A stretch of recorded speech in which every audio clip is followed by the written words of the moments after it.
ते समय बोलने चाहिए। ये 3 शब्द जिनसे सभी मनोकामनाएं पूरी होती हैं। हम आज के प्रवचन में जानेंगे कि तुलसी माता को जल देते वक्त कौन से शब्द बोलने चाहिए। किसी समय की बात है, भगवान विष्णु विश्राम कर रहे थे, तभी देवी लक्ष्मी वहां आई और भगवान विष्णु से तुलसी माता को जल देने के महत्व के बारे में पूछा। भगवान विष्णु ने उन्हें तुलसी माता को जल देने के महत्व को विस्तार से बताया।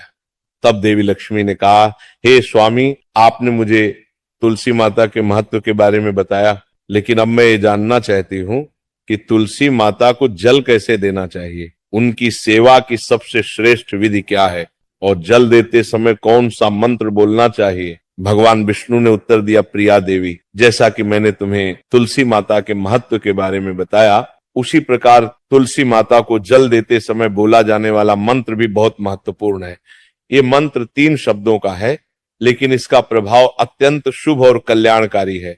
जो भी रोज तुलसी माता को जल देते समय इन 3 शब्दों का उच्चारण करेगा, उसके घर में मां लक्ष्मी का वास होगा, उसकी दरिद्रता समाप्त हो जाएगी और उसे अपार धन धान्य की प्राप्ति होगी। मंत्र के महत्व को बताते हुए भगवान विष्णु ने कहा, इस मंत्र का महत्व सुनने से ही मनुष्य के सभी पाप नष्ट हो जाते, उसे हजारों वर्षों तक तुलसी माता को जल देने के पुण्य का फल मिलता है। फिर भगवान विष्णु ने देवी लक्ष्मी को एक कथा सुनाई। उन्होंने कहा, दक्षिण दिशा में यम नगरी नामक एक नगर था, जहां रमेश नामक एक ब्राह्मण रहता था। वह अत्यंत पापी और गलत कामों में लिप्त व्यक्ति था। जन्म से ब्राह्मण होते हुए भी वह धार्मिक कार्यों से दूर रहता था। न वह पूजा करता, न ध्यान, न जप और न ही किसी का सत्कार करता। वह मदिरापान और मांसाहार भी करता था और हमेशा अनैतिक कार्यों में व्यस्त रहता था। और वह ब्राह्मण दिन में खेत में काम करके पत्ते बेचकर अपनी जीविका चलाता था और रात में वेश्याओं के पास जाता था। इस प्रकार उसने अनेक वर्षों तक अपना जीवन इसी पापपूर्ण तरीके से बिताया। फिर एक दिन वह दुर्बुद्धि ब्राह्मण पत्ते इकट्ठा करने के लिए एक शिष्य की वाटिका में पहुंचा और पत्ते तोड़ने लगा।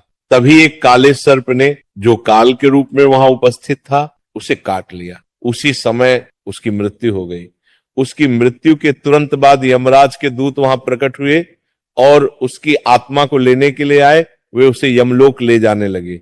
मार्ग में वह ब्राह्मण यमदूतों के सामने रोने और विलाप करने लगा। उसने कहा, हे दूतों, मुझे कहां ले जा रहे हो? मुझे छोड़ दो, मेरे प्राण बचा लो। लेकिन यमदूत बोले, अरे पापी ब्राह्मण, तेरे दुष्कर्मों के कारण तुझे यह दंड मिला है।